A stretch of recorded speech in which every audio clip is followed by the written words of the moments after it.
अस्सलामु अलैकुम वरहमतुल्लाहि वबरकातुहू। अल्लाहु रब्बु मुहम्मदिन सल्लल्लाहु अलैहि वसल्लम नहनु इबादु मुहम्मदिन सल्लल्लाहु अलैहि वसल्लम सल्लल्लाहु तआला अलैहि वसल्लम। दोस्तों, क्या आप जानते हैं कि यहूदी किस तरीक़े से नमाज अदा करते हैं और पाकी और तहारत को किस तरीके से हासिल करते हैं? अगर आप नहीं जानते तो इस वीडियो के माध्यम से इस वीडियो को देखने के बाद जान लीजिएगा। दोस्तों, क्या आप जानते हैं कि यहूदी लोग, जिन्हें बनी इसराइल भी कहा जाता है, आज भी रोज़ाना अपनी ख़ास इबादत करते हैं? और उनकी इबादत में कई ऐसी बातें हैं जिन्हें सुनकर आप हैरान रह जाएंगे। उनका पाक होने का तरीका, उनकी नमाज, उनके त्यौहार और रस्में कई मामलों में इस्लाम से मिलती जुलती हैं और कुछ मामलों में बिल्कुल अलग हैं। आज हम एक ऐसी कौम की इबादत के सफ़र पर चलेंगे जिसका जिक्र कुरान करीम में बार बार आया है। इसलिए वीडियो को आखिर तक ज़रूर देखिए, क्योंकि बीच में एक ऐसी बात आएगी जो आपने शायद पहले कभी नहीं सुनी होगी। यहूदी दरअसल हज़रत याकूब अलैहिस्सलाम की औलाद हैं। अल्लाह ने हज़रत याकूब को इसराइल का लक़ब यानी टाइटल दिया था, इसीलिए उनकी औलाद को बनी इसराइल कहा जाता है। ये वही कौम है जिस पर अल्लाह ने बहुत सी नेमतें बरसाईं। उनकी तरफ बहुत से नबी भेजे गए, उन पर तौरात नाजिल हुई और एक दौर में उन्हें दुनिया की दूसरी कौमों पर फजीलत भी दी गई। कुरान करीम में अल्लाह ताला ने इरशाद फरमाया है कि ए बनी इसराइल, याद करो मेरी उन नेमतों को जो मैंने तुम पर नाजिल की थी। ये आयत इस बात की दलील है कि ये कौम अल्लाह की नज़रों में कितनी अहम थी, लेकिन नेमत के साथ जिम्मेदारी भी आती है, और बनी इसराइल की कहानी इसी बात की मिसाल है। लेकिन इतिहास गवाह है कि इस कौम ने कई बार अल्लाह के हुक्मों को मानने से इनकार किया, नबियों का विरोध किया और बाद में हज़रत ईसा अलैहिस्सलाम को भी नहीं माना। फिर जब हमारे नबी हज़रत मोहम्मद सल्लल्लाहु अलैहि वसल्लम दुनिया में तशरीफ़ लाए, तब भी उनकी एक बड़ी तादाद ने ईमान लाने से इनकार कर दिया, जबकि उनकी अपनी किताबों में आखिरी नबी की निशानियां साफ साफ लिखी थीं। आज दुनिया भर में यहूदी लोग अलग अलग मुल्कों में रहते हैं, खासकर इसराइल, अमेरिका और यूरोप में। उनकी धार्मिक भाषा हिब्रू है। ये एक बहुत पुरानी ज़ुबान है और अरबी की तरह ही सेमिटिक भाषा परिवार से है।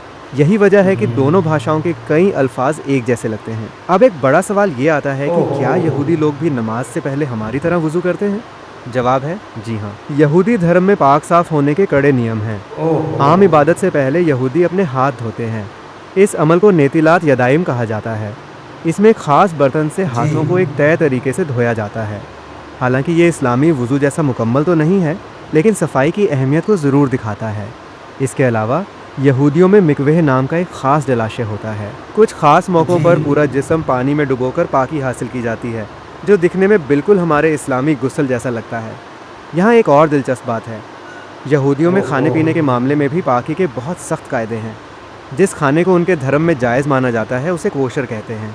उनमें सूअर का गोश्त हराम है, ठीक वैसे ही जैसे हम मुसलमानों में। इसके अलावा जानवर को ज़िबा करने का एक ख़ास तरीका होता है जिसे शेखिता कहते हैं, जिसमें जानवर का खून बहाया जाता है। ये हमारे इस्लामी ज़िबा से मिलता जुलता तरीका है। इससे साफ पता चलता है कि पाक साफ रहने और हलाल खाने का तसव्वुर पहले के नबियों के दौर में भी मौजूद था, और ये सब हज़रत मूसा अलैहिस्सलाम की शरीयत का हिस्सा था। अब बात करते हैं यहूदी नमाज के इतिहास की। हज़रत सुलेमान अलैहिस्सलाम के ज़माने में यरूशलेम यानी बैतुल मुक़द्दस में एक बहुत बड़ी इबादतगाह बनाई गई थी, जिसे हैकल सुलेमानी कहा जाता है। उस दौर में सारी इबादतें वहीं होती थीं। लेकिन जब दुश्मनों ने उस इबादतगाह को तबाह कर दिया और यहूदियों को वहाँ से निकाल दिया, तो उन्होंने मिलकर इबादत करने के लिए सिनेगॉग यानी अपनी इबादतगाहें बनाना शुरू किया। सिनेगॉग को हिब्रू में बैत क्नेसेट कहा जाता है, जिसका मतलब है लोगों के इकट्ठा होने की जगह। कुरान में अल्लाह ताला ने हैकल सुलेमानी की बर्बादी का जिक्र करते हुए कहा है कि यह उस कौम के गुनाहों का नतीजा था। ये वाक़या हमें ये सोचने पर मजबूर करता है कि किसी भी कौम की तरक्की और बर्बादी उसके अमल पर मुनहसर होती है।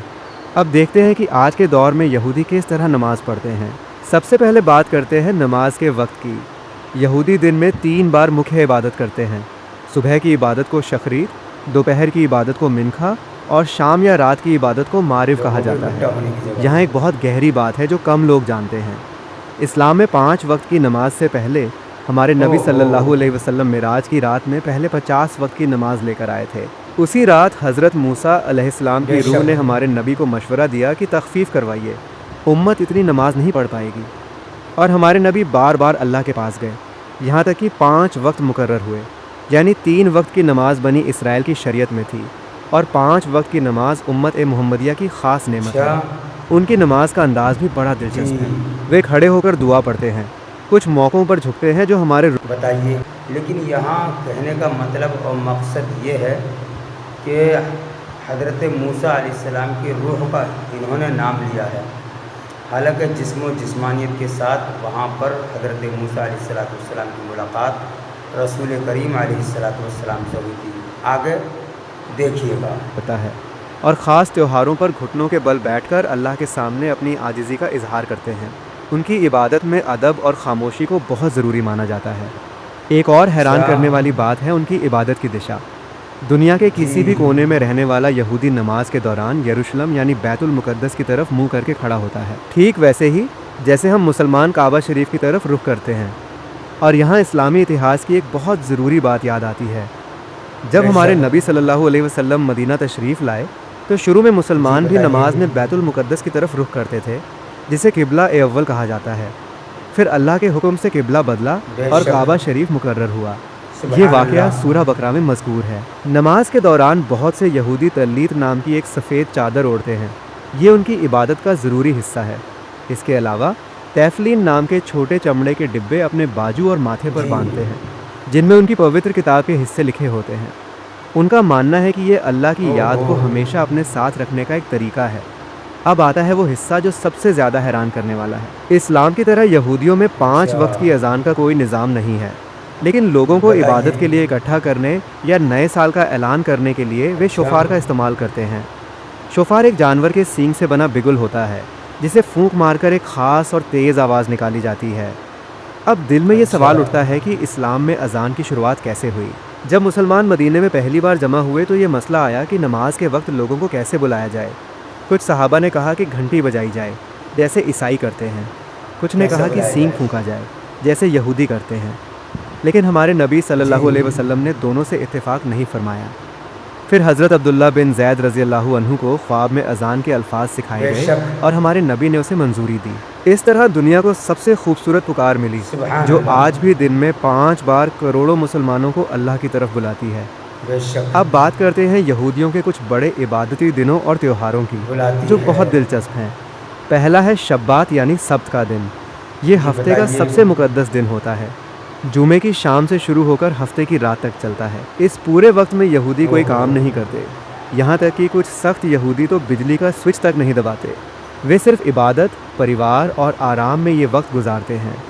इस्लाम में हमारा जुमे का दिन भी अल्लाह की ख़ास रहमत का दिन है, लेकिन हमारे लिए दुनियावी काम उसमें बंद नहीं होते।